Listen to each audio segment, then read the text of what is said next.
righty. Before we get started on the lesson, I came across a great article about why men are happier people. So if any women have wondered why men are smiling all the time, here's some reasons. Your last name always stays put. The garage is all yours. Wedding plans just take care of themselves. You can never be pregnant. Car mechanics tell you the truth. You don't have to stop and think which way to turn a nut on a bolt. And your facial wrinkles just add character. New shoes don't cut, blister, or mangle your feet. You have one mood all the time. Phone conversations are over in 30 seconds flat. A 5-day vacation requires one suitcase. If someone forgets to invite you somewhere, he or she can still be your friend. Your underwear is $8.95 for a 5-pack. You are totally unable to see wrinkles in your clothes. The same hairstyle lasts for years, maybe decades. You can wear shorts no matter what your legs look like. Here's a good one. You can do your nails with a pocket knife. You can do Christmas shopping for 25 relatives on December 24th in 25 minutes flat. No wonder men are happier. And then 2 more points out. There's a difference in which side of the bathroom you're on. A man has 6 items on his side of the bathroom: a toothbrush, toothpaste, shaving cream, razor, bar of soap, and a towel. The average number of items on the woman's side of the bathroom is 337, and a man cannot identify more than 20. And then here's a word to wise to the men. A woman has the last word in any argument. Anything a man says after that is the beginning of a new argument. Oh, here's a couple more. Offspring. Oh, children. A woman knows all about her children, about the dentist appointments, about their romances, about their best friends, about their favorite foods, about their schoolwork, about their secret fears and hopes and dreams.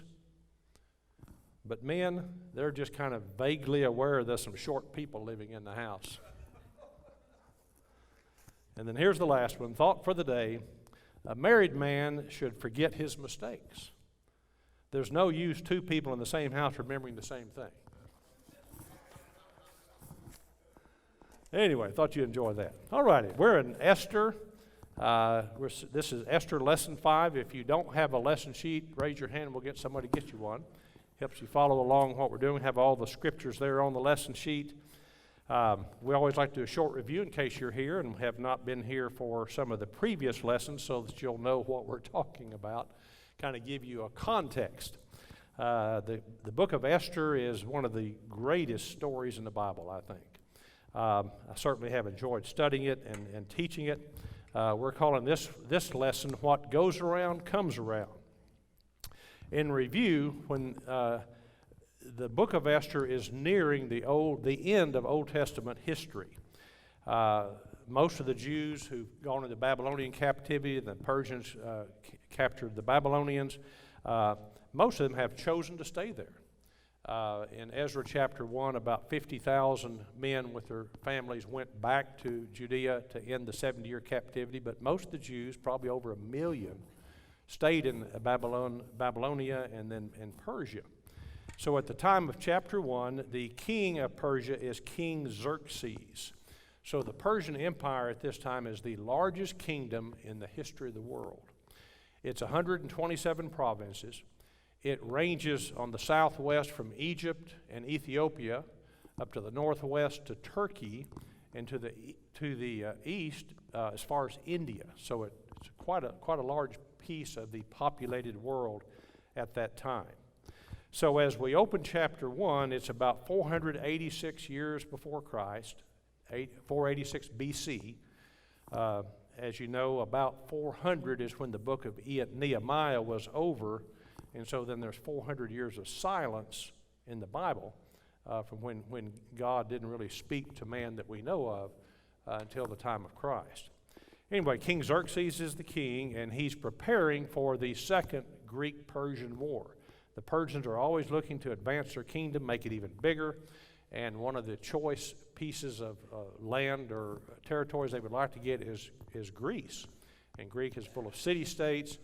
His father had tried to conquer them and failed, so now he's preparing for that second war.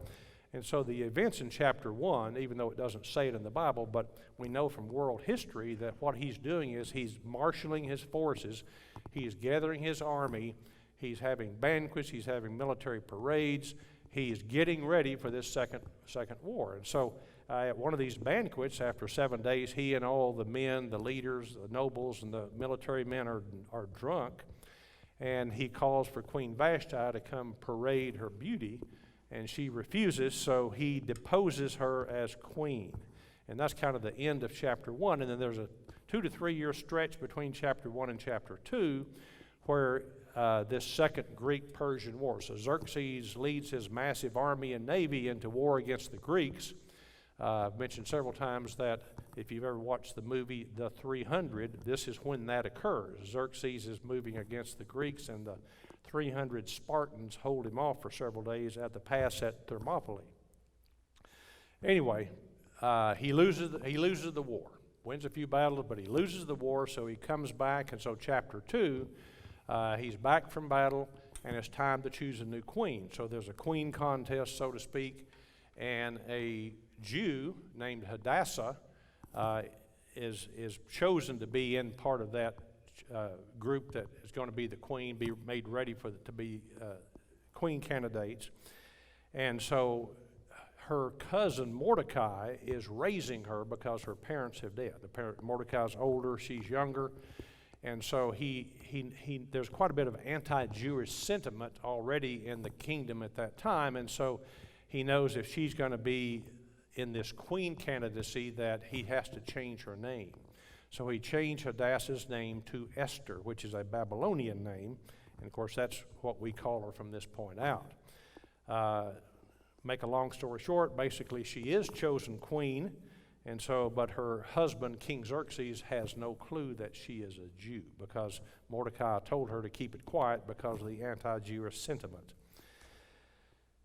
Now, at the end of chapter 2, Mordecai is some sort of government official, not a high ranking at all, but basically he does business for the government, and the way they did business then, if it was a city, they would do it at the city gate. Here in this massive capital of Susa of Persia, they do the major business for the government at the king's gate of the palace. And so he is doing his job there, and he overhears a couple of the guards making a plot to assassinate the king. Now, we don't know what the plot was. We do know that a lot of kings and rulers were assassinated with poison back then.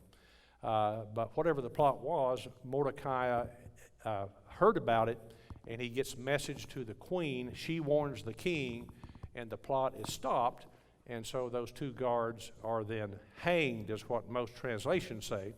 But if you go through the NIV, you find that actually they were impaled.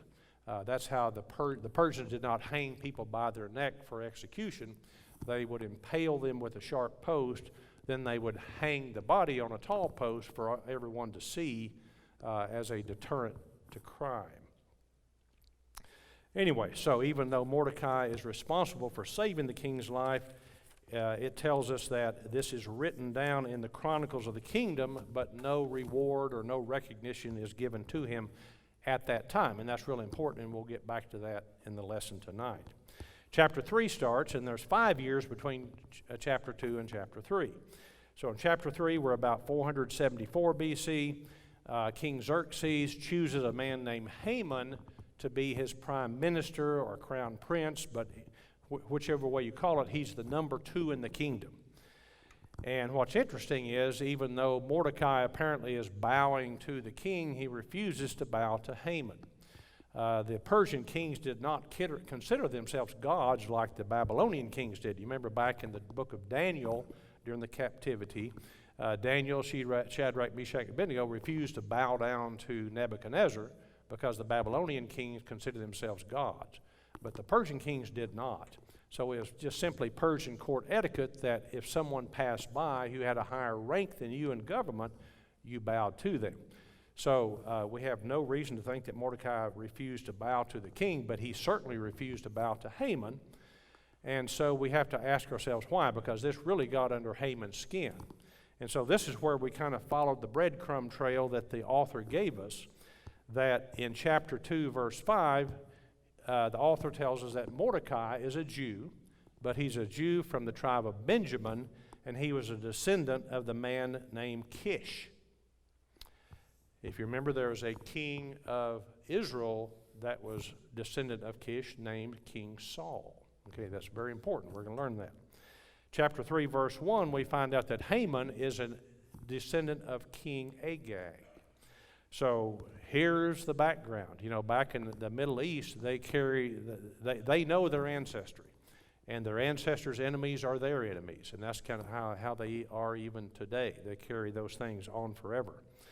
So if you go back to Exodus 17, when the Israelites, this is hundreds of years before, when the Israelites were leaving Egypt, it says the Amalekites attacked them from behind for no reason. And that angered God, so that he told Moses in Deuteronomy 25, when you get to the promised land, when my people get into the promised land, I'm going to have you totally wipe out the Amalekites. So fast forward a while, and you get to 1 Samuel 15, and now Saul is king. Samuel is the last judge and the great prophet, and he tells King Saul, God has told me it's time for you to go and totally destroy the Amalekites. Kill every person, man, woman, child. Kill all their animals. God wants them off the face of the earth because they did not respect his people. And so Saul takes his army and he destroys the Amalekites, but not totally. Remember, he comes back with King Agag, and he comes back with the best of the flocks. Samuel confronts him the next day, and he says, what's that I hear? I hear the bleating of sheep, the lowing of cows. So you've obviously not done what I've asked you to do, what God told you to do. And Saul says, well, I brought these animals back for sacrifice. And that's the famous saying where Samuel says, to obey is better than to sacrifice. God wants your obedience much better than he wants you just to show up at church and put $1 in the offering and say you've been to church. God wants your daily obedience. Anyway, so Samuel takes a sword and hacks King Agag to pieces. So as far as the Bible account is concerned, we know that's the last of the Amalekites. But here we have Haman, hundreds of years later, who's a descendant of King Agag. Jewish historians tell us that when King Agag was captured, his wife was also captured and brought back to Israel. And that she was pregnant at the time, and that during the night before Agag was presented to Samuel, the wife escaped. The Israelites didn't worry too much about it because they had the king. But apparently, Jewish history tells us she had a son, and so there are descendants of King Agag. So here we are, years and years later in Persia. Haman, a descendant of Agag, and Mordecai, a descendant of Kish and Saul, are face to face. And so Mordecai recognizes him because God told the Israelites through Moses, remember the sins of the Amalekites. In other words, give them no respect. So Mordecai refuses to give any respect to Haman and bow down. Anyway, so Haman goes to the king, and he doesn't name the Jews, but he says, there's a group of people in this land. Now, all this is false, but Haman just wants to get rid of not just Mordecai, but all the Jews, because he knows this history of the two nations. So he goes to the king and says, there's this group in this nation that are rebellious. They don't pay their taxes. They're just troublemakers. And so if you'll give me the permission, king, I'll go out and have my army just totally destroy them. And he said, I think I can bring you back about 10,000 talents of silver, which at today's prices is about $312 million. And we know from lessons, we've talked about how wealthy these Persian kings were, billions and billions and billions of dollars. And so the king, not knowing that his wife, Esther, is one of these people, the Jews, because Haman doesn't tell him it's the Jews. And Haman doesn't know Esther's a Jew. Anyway, so the king says, yes, go ahead and just kill them off, get rid of these people, and you can keep all that money. I don't need it. So Haman's got the promise of over $300 million if he wipes out the Jews by the plunder that he will get from killing them all. In chapter 4, Mordecai hears of this plan that Haman has. He appeals to Queen Esther through messengers. He can't really get to her because she's sequestered in the palace. And Esther's reluctant because she's afraid because the way it worked back then, the king and queen were not together all the time. They were in separate parts of the palace. And the king was very powerful, very male-dominant society. And so the queen could not approach the king unless he called for her. And anybody, the queen or anybody that would approach the king without being called for, if he did not hold out his scepter to accept you, the guard would immediately just kill you with a sword. So Esther replies through the messenger to Haman, he hasn't called me in over 30 days, and I'm afraid to go for fear of death. So Mordecai then sends her a copy of this decree that's been sent throughout the land that in 11 months all the Jews are to be killed. And so she realizes this is a true threat. And Mordecai sends word through the messenger to her, one of these memorable verses in the Bible, that you were chosen queen for such a time as this. In other words, God didn't make you queen for your own glory. This has nothing to do with you, Esther. God put you here for such a time as this. God put you here to carry out his plans, his purposes, to protect his people. And throughout history, the Old Testament, God protected his people, just like the deal with the Amalekites, because he was protecting the lineage of Christ. Anyway, so Esther responds, okay, I will do this, but what I want you to do is have all the Jews in the land have a total fast, no food, no water, no drink, nothing orally for 3 days, and then I will go to the king, and another famous verse, if I perish, I perish. So chapter 5, on the 3rd day of her fast, and we talked about this last time, this is the last lesson, while she is totally fasting, she prepares a banquet fit for a king. Challenge you to do that sometime. When you haven't had anything to eat or drink on the 3rd day, make a banquet fit for a king. So she goes to the king, he holds out the scepter, and he says, what do you want? And she doesn't mention this deal about Haman and the Jews. She says, I want you and Haman to come to a banquet that I have prepared for you. And so they go to the banquet, and the king asks a second time, what is it that you need? What is your request? And again, she knows that it's not time. God is leading her on this, and she knows it's not time to spring the word about Haman. And so she says, I need you and Haman to come again to another banquet I'll prepare tomorrow. And so she's waiting on God's timing. John and I were talking about this after the lesson last week, and he was telling me how it sounded so much like in the ministry of Jesus. Throughout the ministry of Jesus, Jesus would say, my time has not yet come. My time has not yet come. And so it's important for us to wait on the Lord and not just jump in there when we think we need to jump in there. We need to wait on the Lord and let him work through us. Anyway, so after this banquet, at this first banquet, Haman thinks he's pretty important because he got to have a banquet with the king and with the queen and nobody else. So he's pretty puffed up. So he's kind of strutting like a peacock. So he leaves the palace, and it says as he leaves, he passes the king's gate, and guess who's there? Mordecai. Mordecai refuses to bow down, so now Haman, he's just in a rage because everybody else is bowing down. Bow down, bow down, bow down. Here's Mordecai. And so he goes home, talks to his wife, tells her all his problems.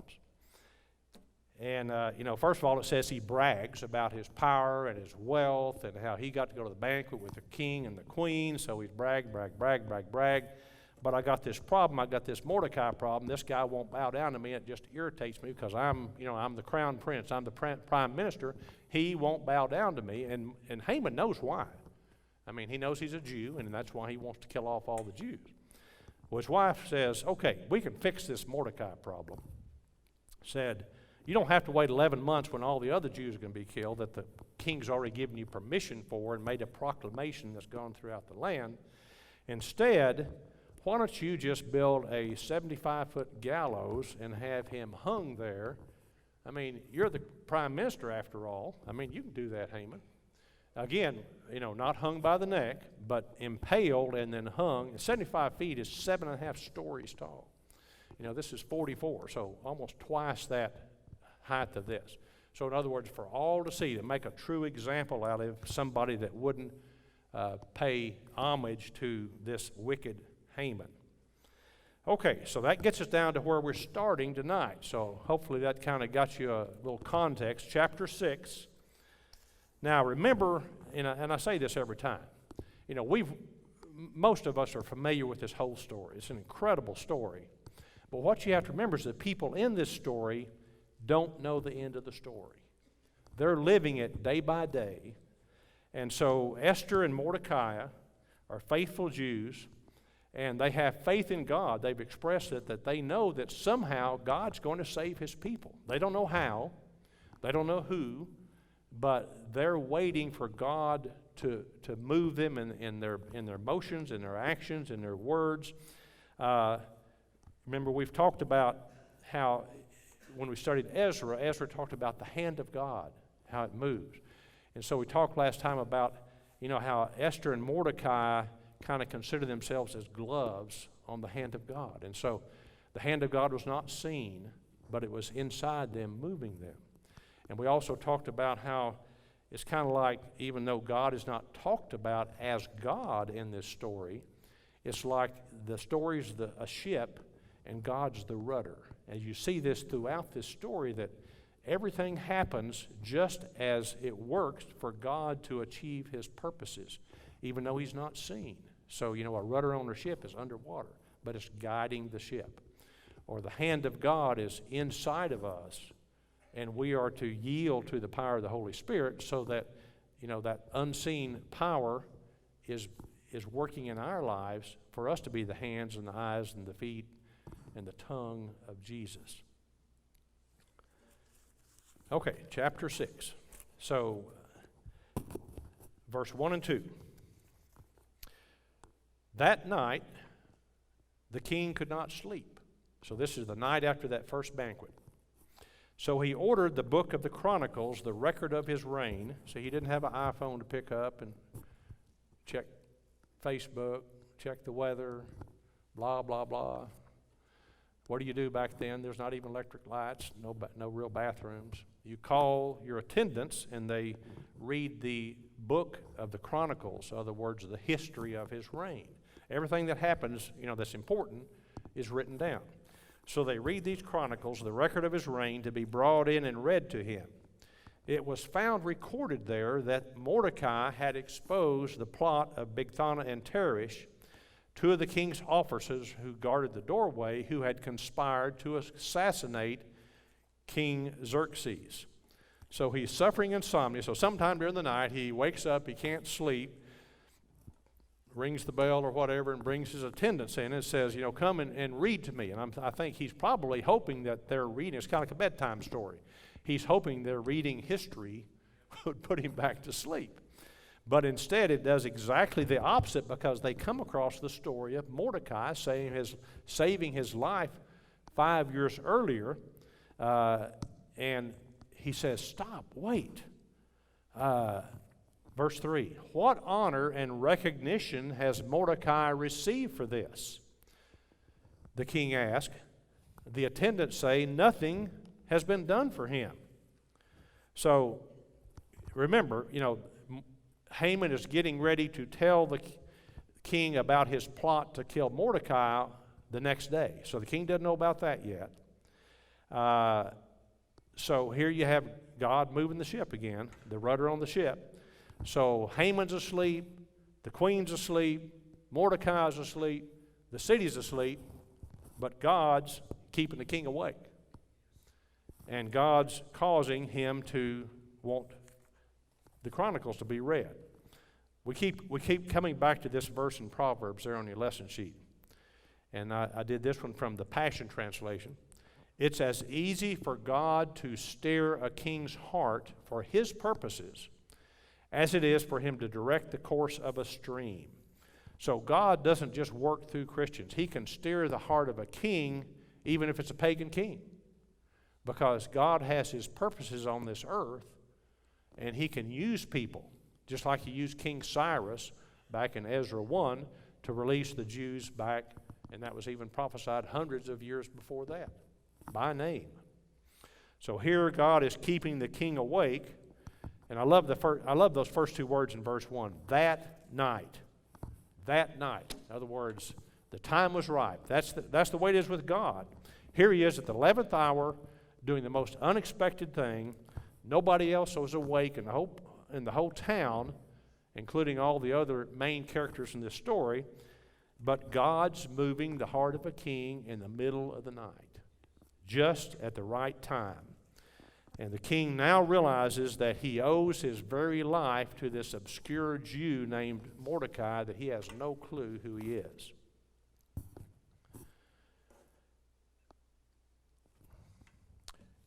I want you to think about something. Maybe you've been a modern-day Mordecai. You know, there's a lot of things that we do in our lives. Maybe you have, through a discovery, through a decision, maybe through advice, you have helped someone else in a big way. Maybe a promotion, maybe a financial windfall, maybe prevented them from having some catastrophe, and then that person never thanked you. I don't know if that's happened to you. But see, that's what's happening here to Mordecai. For 5 years, he saved the life of the king of the world empire, and nothing was ever said to him. But maybe that's something like that's had happened to you. I had a similar, not so great, but several years ago, many years ago, I was in a position to where I worked with a board here in town. And that board had received information from their accountants that they felt like this certain man in town owed them $80,000. And I knew all the facts of the situation, more so than even the board did, and I was able to convince them that some of these facts were not exactly right, and that man did not owe $80,000. And I was able to convince them that, and they canceled the debt. They forgave the debt. Well, that man has never once told me thank you.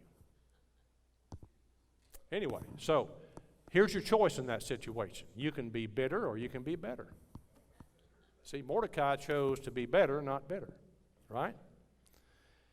He never seemed bitter. He never sought vengeance. And what's amazing, he never even speaks out against Haman. You know, you don't have any record that he ever spoke out against Haman. And I think it's because he knew that his significance in life was from God. He got his significance from God, not from other people, not from things, not from situations in life. Situations in life didn't really matter to him. He knew he was living for God, and that's what counted.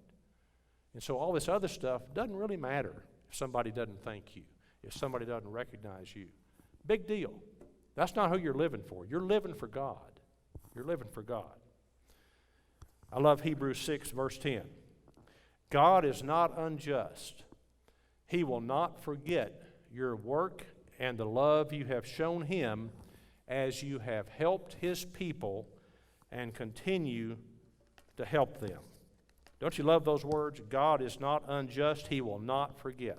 So when nobody else notices what you're doing, when you're doing good, when you're using your love to do good things for his people or others, God notices. And it says God will remember. He will reward you for those things. So you don't have to look for a reward from other people. You don't have to look for a reward from the world, because that doesn't matter. You know, that reward is not eternal. That's a passing reward that really doesn't mean much in the long run.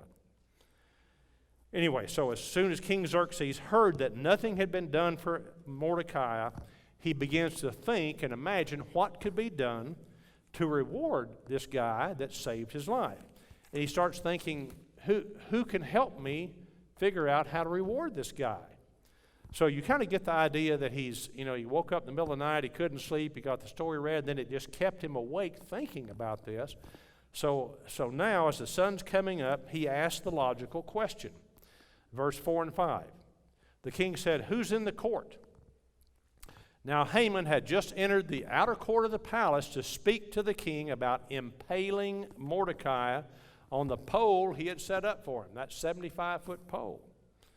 His attendants, the king's attendants, answered, "Haman is standing in the court." "Bring him in," the king ordered. Don't you love that? I love that. I'll tell you, this is a great scene. So Haman has just come into the palace to speak to the king about impaling Mordecai and hanging his body up 75 feet. And he wants to get permission from the king to do that. But as he struts in, he's the big crowned prince, puffed up like a peacock, feels real important. Again, we see God's hand moving, that rudder moving the ship. And the king says, who's in the court? Who can I talk to? They said, "Haman's here. Bring him in. Bring him in." And so another point we need to make here. Haman came in with evil intentions. Haman came into the palace that morning with evil intentions. God used that exact moment. God's purposes are never hindered by man's intentions.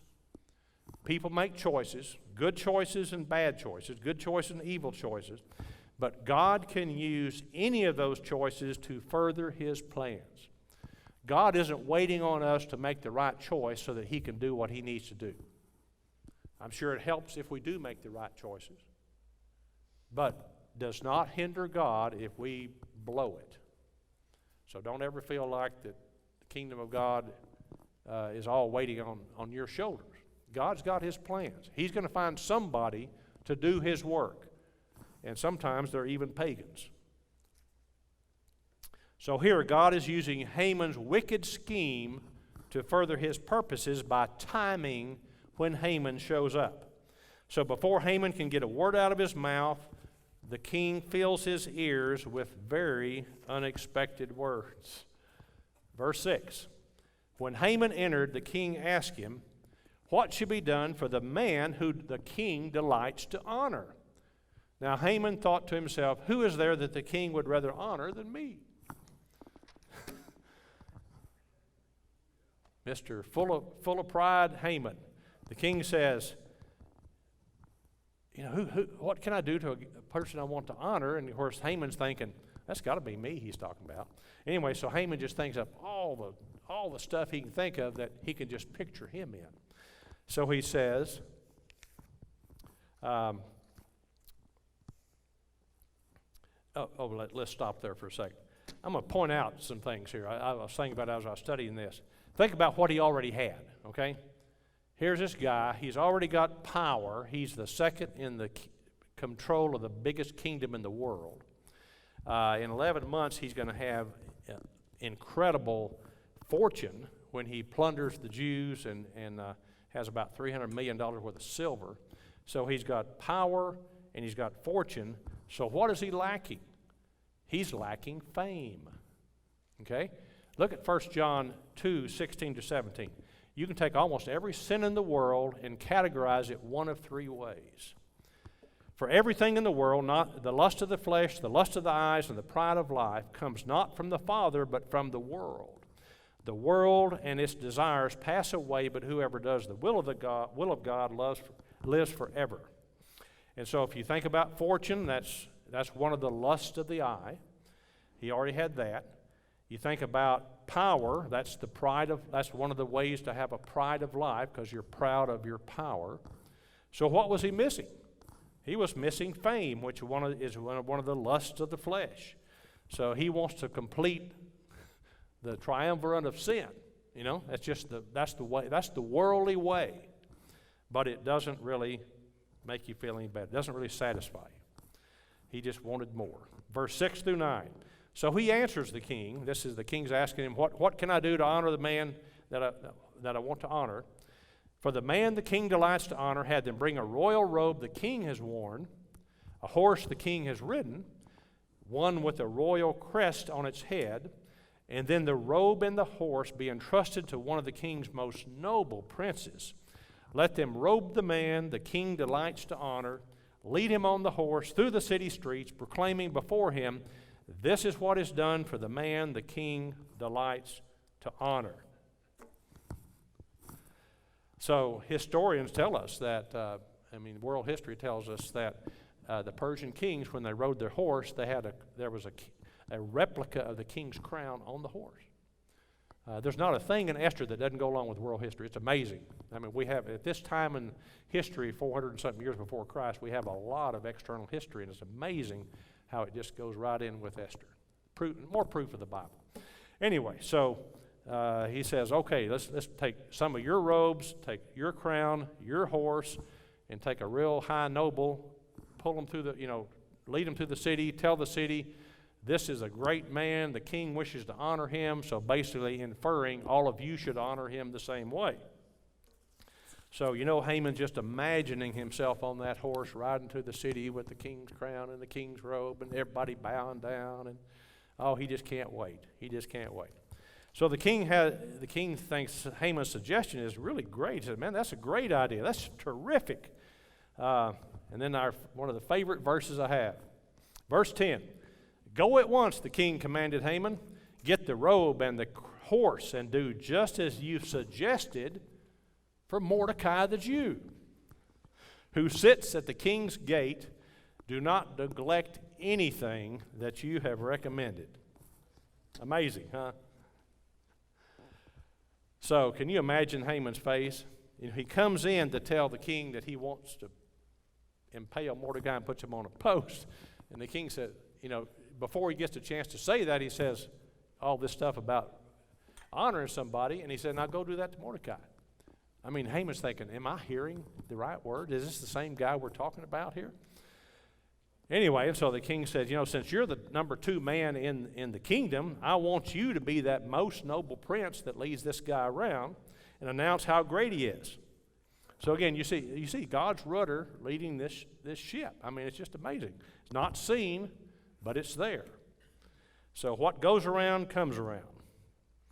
So here we see God causing Haman's own pride and perversity to set up his own humiliation. So what goes around comes around. So, I can't imagine being Haman right then. If I was Haman, I think I would want the trap door just to let me fall through the floor, But he knows he has to obey the king. So, try not to smile as we read the next verse. So Haman got the robe and the horse. He robed Mordecai and led him on horseback through the city streets, proclaiming before him, this is what is done for the man the king delights to honor. So, amazing. Just as we said there on the lesson sheet, the beauty of this story is that the man that's so full of pride is leading the humble man proclaiming his greatness. What goes around comes around. Now, the other thing to notice is, once more, Mordecai's not talking. It doesn't record anything that Mordecai said while he was up on that horse. If it's me or you, we'd probably saying, Haman, say it a little louder. Talk a little louder, shout a little louder, tell everybody how great I am. Knowing that Haman had conspired to kill him and impale him on a pole and kill all the Jews. Eat your heart out, Haman. But, we don't have any record that Mordecai said anything like that. And so it's amazing, if you think about in our world today, when you think of people that have a lot of celebrity, a lot of power, a lot of position, a lot of fame, a lot of fortune, how few of them are truly humble. Because there's something about these worldly things that get into a person, and if they're not a man of God or a woman of God, it raises their pride. It kind of makes them think they're a little better than everybody else. And remember, if you're old enough, you remember the old heavyweight boxer Muhammad Ali. You know, he was a spitting image of that. You know, what did he tell everybody? I'm the greatest. I mean, you could just, that's all you ever heard when he had a interview on TV. I'm the greatest. I'm the greatest. I'm the greatest. Okay, verse 12. After Mordecai returned to the king's gate, that is after he finished his parade around the city. So I want you to notice this contrast. So after Haman had gone into the king and was made crown prince, and then given the power to annihilate the Jews and keep the $300 million worth of silver plunder, what did he do? Remember?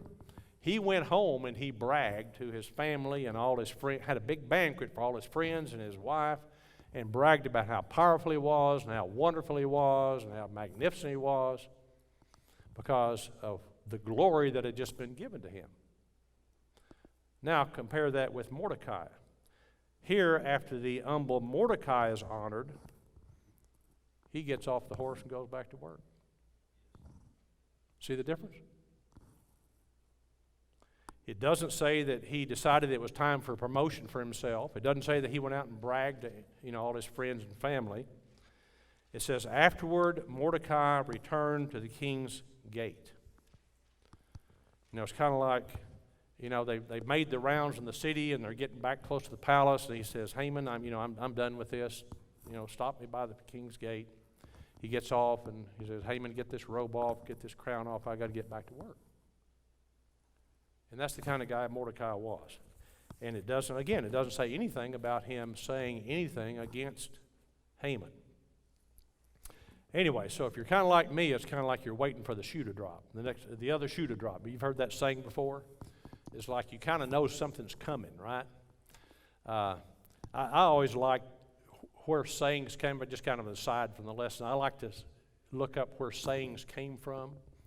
I looked up, what goes around comes around, and really the best they can come up with where that came from was actually Luke 6:38, where Jesus said, "Given it will be given to you, for the measure you use will be measured to you." In other words, what goes around comes around, and you're giving not just with money, but also with your actions.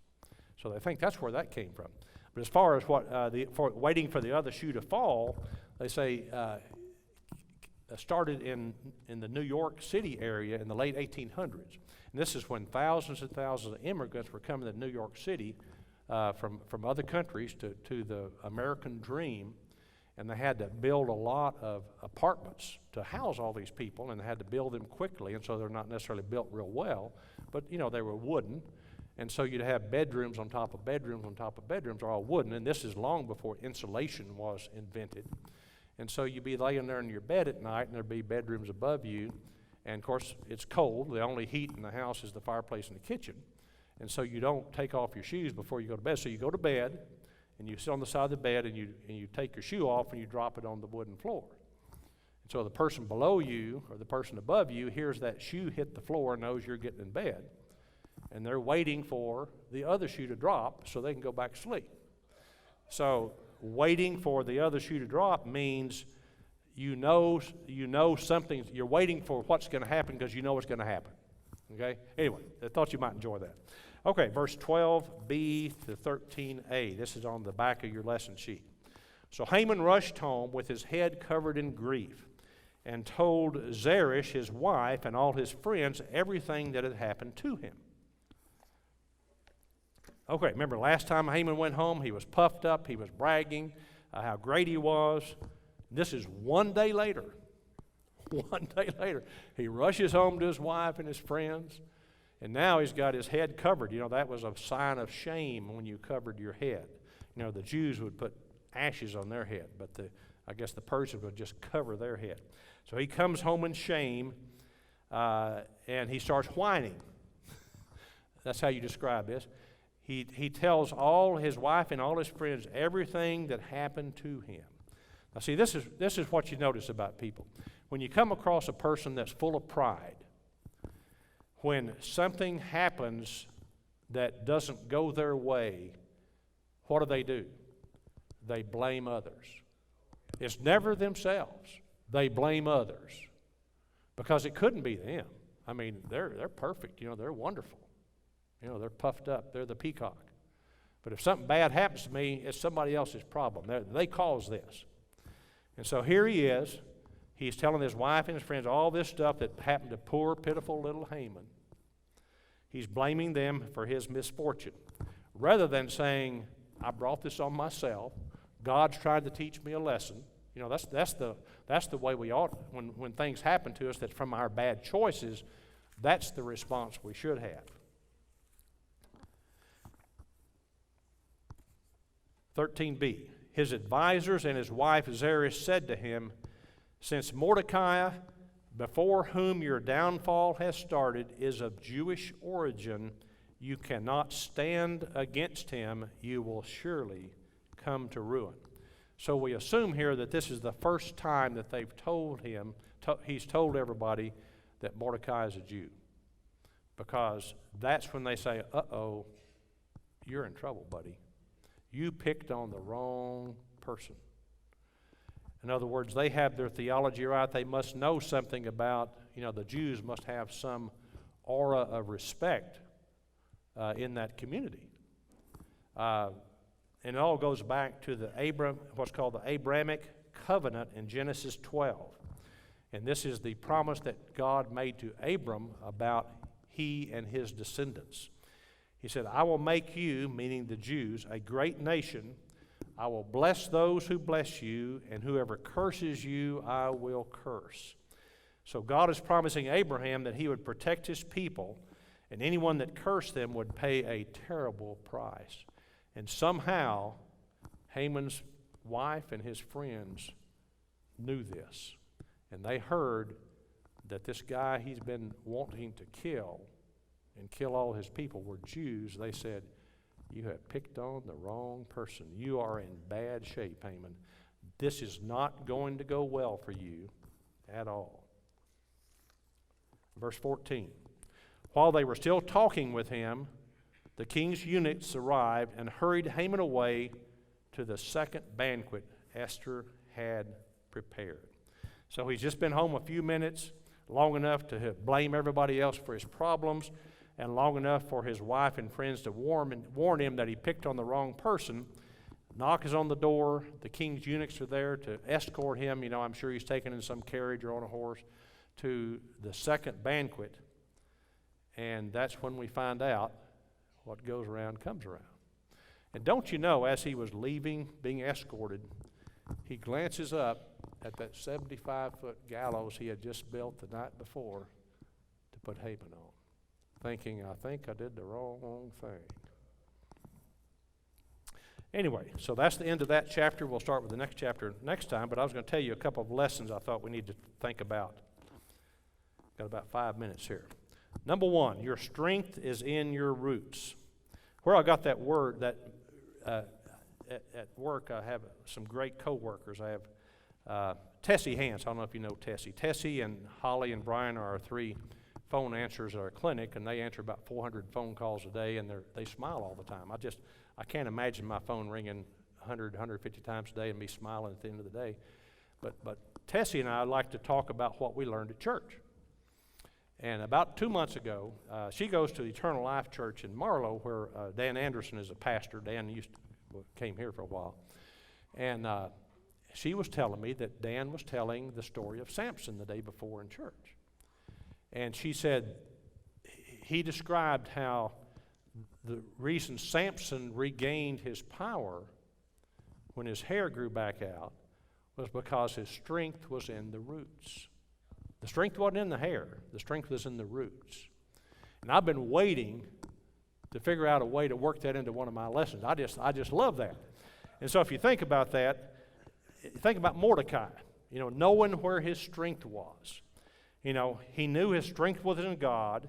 It was not his strength was not the kingly robes or the crown or the horse or the acclamations that he was getting from all the people of the greatest capital in all the world. He could step off the horse and go back to work because his strength was not in all that stuff, all that worldly stuff. His strength was within the God that was in him. His roots. You call that his roots. And so, we need to learn the same thing. That sometimes we get it in our heads that, the big house makes us important, or the fancy car, or the clothes, or the bank account, or this or that. Has nothing to do with it. Our true strength as children of God is in the roots that are within us, the Spirit of God that's within us.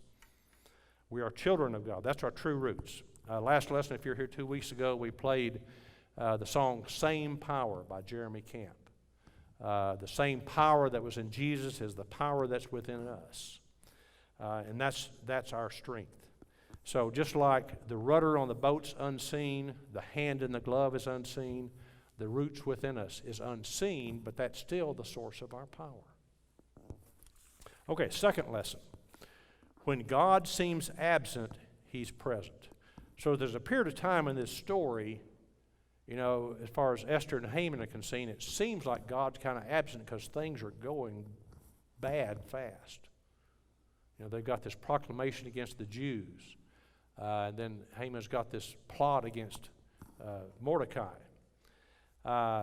So it seemed like God was absent during all of this Haman's peacock strutting and pride and evil plotting.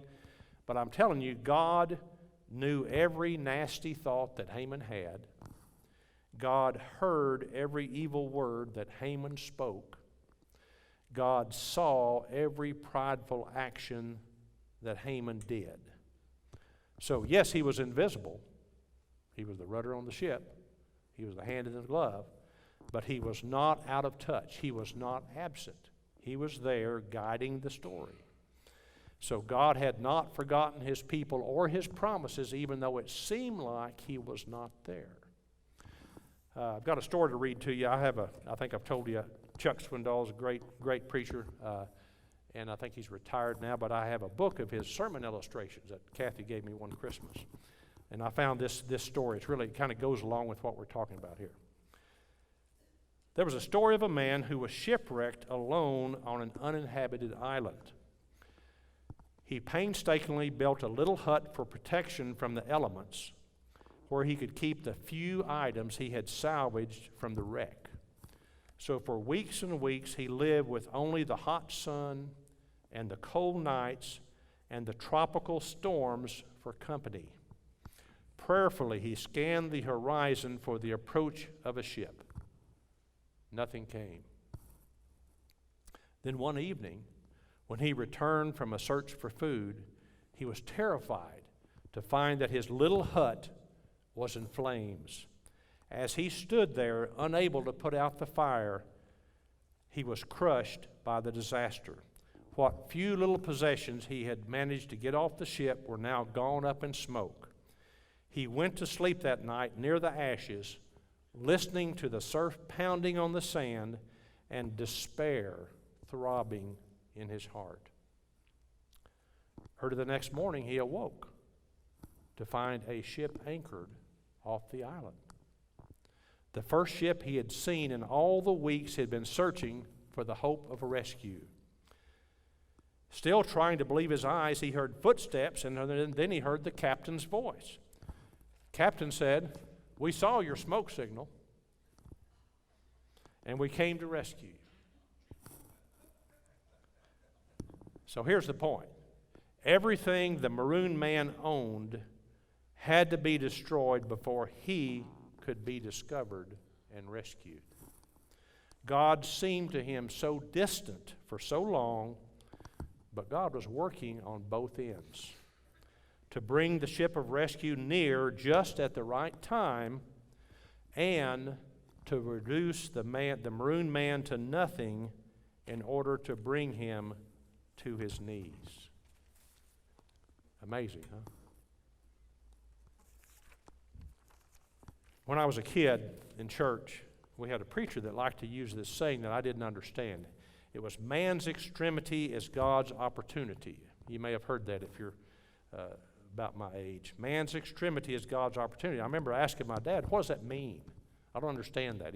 I think of extremity, I knew that was an arm or a leg, But man's extremity, in other words, my dad would say, when everything in the world has gone wrong for you and you think you've lost everything, in other words, you're at the extremes, God can use that as an opportunity to wake you up to the realization that He is still in charge, as well as bring you to your knees and wipe out your worldly pride.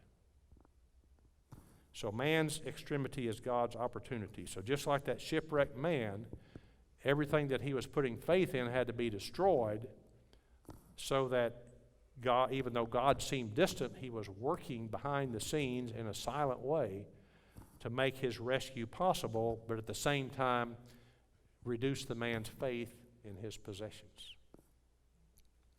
So as we close tonight, sometimes there'll be times in your life where God does seem absent.